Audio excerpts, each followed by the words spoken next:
What's the meaning of arrival?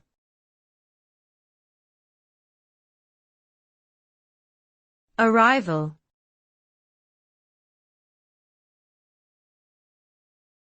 Arrival.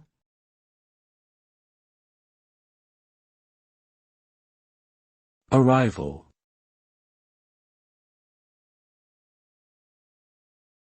Arrival.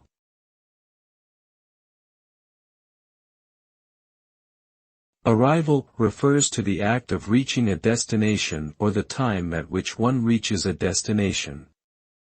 It can also refer to the appearance of something or someone, such as the arrival of a package or the arrival of a new employee.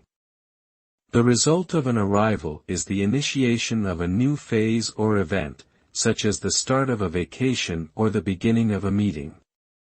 Arrivals can be significant milestones in our lives, representing progress, change, and new opportunities.